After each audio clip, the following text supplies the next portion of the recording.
വക്രസംഖികൾ എന്നറിയപ്പെടുന്ന കുറച്ച് മനുഷ്യന്മാർ. ഇവര് ഒരിക്കലും തമ്മിൽ ചേരാൻ പറ്റാത്ത സംഘികളുമായി ചേർന്ന് ഇസ്ലാമിനെതിരെ ജിഹാദ് പ്രഖ്യാപിക്കുകയാണ്. യഥാർത്ഥത്തിൽ ഇവർ ഈ സംഘപരിവാറിനോടൊപ്പം ചേർന്ന് നിൽക്കാൻ പറ്റുമോ? ഉത്തരേന്ത്യൻ സംസ്ഥാനങ്ങളിലേക്ക് കടന്നു ചെന്നാൽ ഏറ്റവും കൂടുതൽ ചർച്ചുകൾ പൊളിക്കുന്നതാരാ? സംഘികളാണ്. ഏറ്റവും കൂടുതൽ ചർച്ചിന് തീയിട്ടതാരാ? സംഘികളാണ്. അവിടെയുള്ള പാതിരിമാരെയും കന്യാസ്ത്രീമാരെയും ക്രൂരമായി വേട്ടയാടിയതാരാ? ഈ പറയുന്ന സംഘികളാണ്.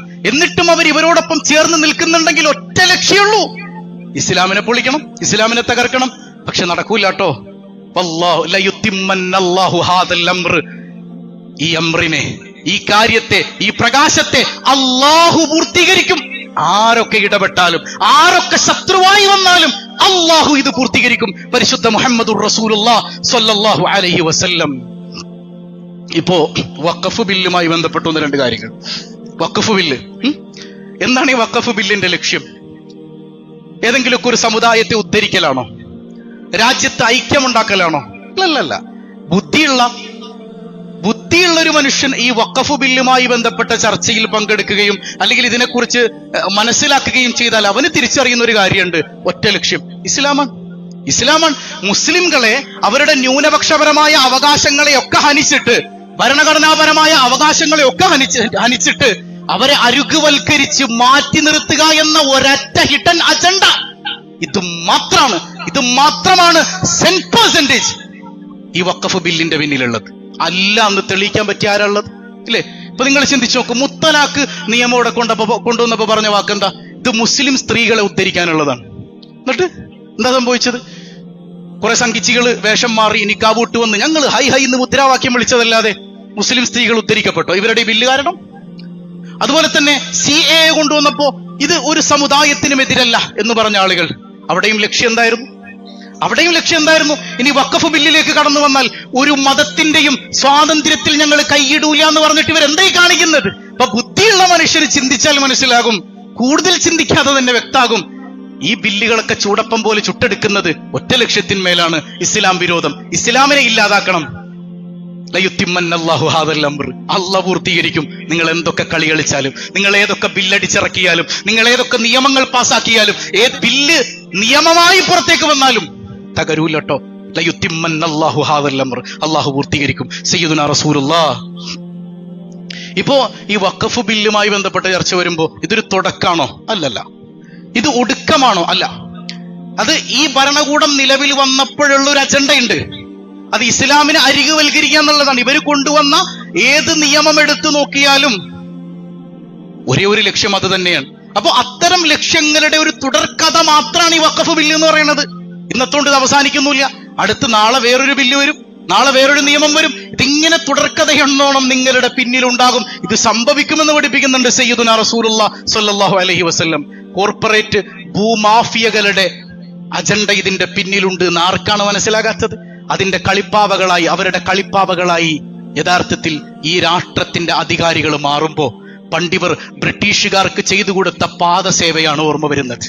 ബ്രിട്ടീഷുകാർക്ക് പാദസേവ ചെയ്തു കൊടുത്തിട്ട് ഇവർ ചെയ്ത പണി എന്താ? ഇവിടെയുള്ള മുസൽമാനെയും ഹൈന്ദവനെയും ക്രൈസ്തവനെയും ഭിന്നിപ്പിക്കുക എന്നതായിരുന്നു. ഇന്ന് കോർപ്പറേറ്റുകൾക്ക് പാദസേവ ചെയ്തിട്ട് ഇവർ ചെയ്യുന്ന പണി എന്താ? അതേ പണി തന്നെ, ഡിവൈഡ് ആൻഡ് റൂൾ. ഇവിടെ ഭിന്നിപ്പിക്കുകയാണ് മുസൽമാനെയും ക്രൈസ്തവനെയും ഹൈന്ദവനെയും. നമ്മൾ തിരിച്ചറിഞ്ഞ് ബോധവാന്മാരായി നിലകൊള്ളുന്നിടത്താണ് നമ്മുടെ വിജയമുള്ളത്, ഈ രാജ്യത്തിന്റെ വിജയമുള്ളത്. ഇനി ഈ കേന്ദ്രം കൊണ്ടുവന്ന വഖഫ് ബില്ലിന് ഒരേ ഒരു ലക്ഷ്യമുള്ളൂ നമ്മൾ പറഞ്ഞു, അത് മുസൽമാനെ അരികുവൽക്കരിക്കലാണ്. ഇനി വഖഫിന്റെ സ്വഭാവം എന്താണ്? വഖഫ് സ്വത്തിന്റെ സ്വഭാവം അതിന്റെ പരിശുദ്ധിയാണ്, അല്ലേ? പരിശുദ്ധമായ സ്വത്താണ്, ഒരു കളങ്കവും അതിലുണ്ടാകാൻ പാടില്ല. അങ്ങനെ ഉണ്ടായാൽ അത് വഖഫല്ല. അപ്പൊ അങ്ങനെയുള്ള സ്വത്തിനെ യഥാർത്ഥത്തിൽ സംശയത്തിന്റെ മുമ്പിൽ കൊണ്ടുവന്ന് നിർത്തുക.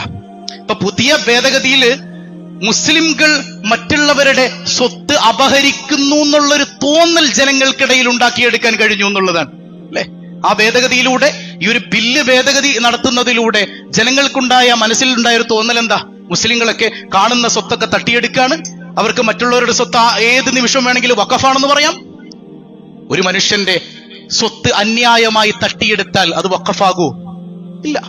അവിടെ പോയി നിസ്കരിച്ചാൽ നിസ്കാരം പോലും നിഷിദ്ധമാണെന്ന് പഠിപ്പിക്കുകയാണ് സയ്യിദുനാ റസൂലുള്ളാഹി സ്വല്ലല്ലാഹു അലൈഹി വസല്ലം തങ്ങളുടെ ദീൻ. ആ ദീനിനെ ഇത്രമേൽ മോശമാക്കി കാണിക്കാൻ ഇവർ കളിക്കുന്ന കളികൾ എന്തൊക്കെയാണ്? ദൈവിക മാർഗത്തിലേക്ക് കലർപ്പില്ലാതെ നിസ്വാർത്ഥമായ ഒരു മനുഷ്യൻ നൽകുന്ന ഹദിയയാണ് യഥാർത്ഥത്തിൽ വഖഫ് എന്ന് പറയുന്നത്. അപ്പൊ ഒരു മനുഷ്യനിൽ നിന്ന് അന്യായമായതെടുത്താൽ അത് വഖഫാകില്ല. ആ വിശുദ്ധിയെ കളങ്കപ്പെടുത്തുകയാണ് യഥാർത്ഥത്തിൽ ഇവർ. ഇനി അതുപോലെ തന്നെ ഇന്ത്യയിലെ വഖഫിനെ കുറിച്ച് നമ്മൾ പറയുമ്പോൾ പലപ്പോഴും സംഘികളും ക്രിസംഘികളും പറയുന്ന ഒരു ഡയലോഗ് ഉണ്ട്. ഇവിടെ ശരീഅത്ത് നിയമമാണല്ലോ, നടത്തൂലടാ ശരീഅത്ത് നിയമം. എന്തൊരു വിരോധാഭാസമാണത്. ഇന്ത്യയിലെ വഖഫ് നിയമത്തിനെ കുറിച്ച് നമ്മൾ പറയുമ്പോൾ നമ്മൾ ക്രോസ് ചെയ്യുന്നത് എങ്ങനെയാണ്? ഇത് ശരീഅത്ത് നിയമമല്ല, ഇത് ശരീഅത്ത് നാടല്ല എന്നാണ്. ഇത് യഥാർത്ഥത്തിൽ ഇതൊരു മതനിയമമാണോ ഇന്ത്യയിലെ വഖഫ് എന്ന് പറയുന്നത്? മറ്റുള്ള നിയമങ്ങൾ പാസാക്കുന്നത് പോലെ രാജ്യസഭയും ലോകസഭയും ചേർന്ന്, പാർലമെന്റിലെ ഇരു സഭകളും ചേർന്ന് അവിടുന്ന് പാസ്സായി വന്ന ബില്ല് രാഷ്ട്രപതി ഒപ്പിട്ട് നിയമമായതാണ് യഥാർത്ഥത്തിൽ വഖഫ് ബില്ല് എന്ന് പറയുന്നത്. ഇതിനൊക്കെ മതത്തിന്റെ പേരിൽ എഴുതി ചേർക്കുന്നവർക്ക് ഹിഡൻ അജണ്ടയില്ലേ? ഹിഡൻ എന്നല്ല, അത് വ്യക്തമായി നമുക്ക് ബോധ്യപ്പെടുന്ന അജണ്ട തന്നെയല്ലേ. ഇനി വിശാലമായ മതേതര കാഴ്ചപ്പാടിൽ നിന്നുകൊണ്ട് അന്നത്തെ പാർലമെന്റേറിയൻസ് കൃത്യമായി പാസാക്കിയെടുത്ത നിയമങ്ങളെയൊക്കെ മതത്തിന്റെ പേരിൽ ചാപ്പയടിച്ചുകൊണ്ട് ഇസ്ലാമിനെ അരികുവൽക്കരിക്കുമ്പോ ഇതൊരു മുസൽമാന്റെ പ്രശ്നമല്ല, ഇത് ഭരണഘടനയുടെ പ്രശ്നമാണ്, ഇത് രാജ്യത്തിന്റെ പ്രശ്നമാണെന്ന് ബോധ്യപ്പെടുത്തിക്കൊണ്ട് എല്ലാവരെയും ചേർത്ത് പിടിച്ച് ഒത്തൊരുമിച്ച് നിന്ന് പ്രതിഷേധിക്കാൻ നമുക്ക് കഴിയണം. അള്ളാഹു നമുക്ക് ബലം നൽകുമാറാകട്ടെ. ഇപ്പോ ഈ ക്രൈസ്തവ പാതിരിമാർ, ചില ക്രിസംഗികളൊക്കെ മുനമ്പത്ത് പോയി നിന്ന് ആഘോഷിക്കുകയാണ്, പടക്കം പൊട്ടിക്കുകയാണ്. കാണുമ്പോ അവരുടെ ഒരു അവസ്ഥ ഓർത്തിട്ട് സങ്കടം വരികയാണ്. ഇവരുടെ ചതിയിൽ അവർ വീണുപോയല്ലോ എന്നാണ് ഈ ക്രിസംഗികളുടെ. ഇത് മുനമ്പം പ്രശ്നം ഉണ്ടായതുകൊണ്ടാണ് വഖഫ് നിയമം വന്നത് എന്ന്, അല്ലെങ്കിൽ വഖഫ് ബില്ല് പാസ്സായത് എന്നൊക്കെ അവിടെ പോയി പ്രഘോഷിക്കുകയാണ് ഈ മനുഷ്യന്മാർ. അവിടെ ഇതൊക്കെ അനുഭവിക്കുന്ന ആളുകൾ പത്രമാധ്യമങ്ങൾ വായിക്കുന്നില്ലേ എന്ന് ഒരു വേള ചിന്തിച്ചു പോവാണ്. അവിടെ ഇവരുടെ ചതിവലകളിൽപ്പെട്ട് ചാടിക്കളിക്കുന്നവരെ ഇതൊരു വർഗീയ പ്രശ്നമാണ്. ഈ വർഗീയ വിരൽ ചൂണ്ടൽ ഇന്ന് മുസൽമാന്റെ നേരെയാണെങ്കിൽ പ്രിയപ്പെട്ട ക്രൈസ്തവ സഹോദരങ്ങളെ, നാളെ ഇത് നിങ്ങൾക്ക് നേരെയാണ്, നാളെ ഇത് നിങ്ങൾക്ക് നേരെയാണ്. Church bill വരാനിരിക്കുന്നുണ്ട്.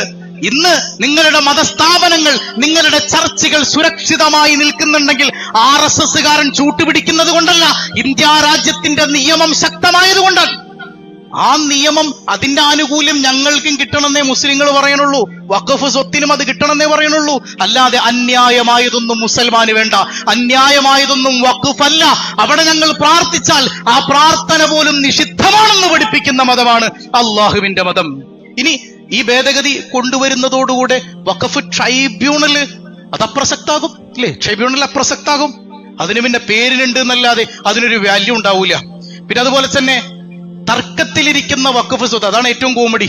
തർക്കത്തിലിരിക്കുന്ന വഖഫ് സ്വത്തിൽ തീരുമാനം പറയാൻ ആ സംസ്ഥാനത്തെ ഏറ്റവും ഉയർന്ന ഉദ്യോഗസ്ഥനാണ് അധികാരമുള്ളതെന്നാണ്.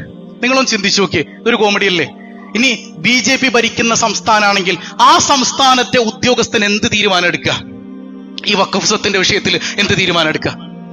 ഇനി BJP ഭരിക്കുന്ന സംസ്ഥാനാകണ്ട, ഈ പറയുന്ന ഹിന്ദുത്വ തീവ്രവാദ മനസ്സുള്ള ഏതെങ്കിലും ഒരുത്തനാണ് ഏത് സംസ്ഥാനത്ത് അധികാരിയായി ഇരിക്കുന്നതെങ്കിലും അവനത് നീട്ടിക്കൊണ്ടുപോകാനും അവന് തോന്നുന്ന തരത്തിൽ അതിന് വിധി പറയാനും വിധി പ്രസ്താവിക്കാനും കഴിയുമെങ്കിൽ ഈ വഖഫ് സ്വത്തൊക്കെ അന്യാധീനപ്പെടുത്തുക, ഇതൊക്കെ കോർപ്പറേറ്റുകളുടെ കാൽ കീഴിൽ കൊണ്ടുപോയി ഓച്ചാനിച്ച് നിൽക്കുക എന്ന ഈ പറയുന്ന സംഘ ഗവൺമെന്റിന്റെ ഏറ്റവും വലിയ കുടിലതന്ത്രമല്ലേ ഇത്?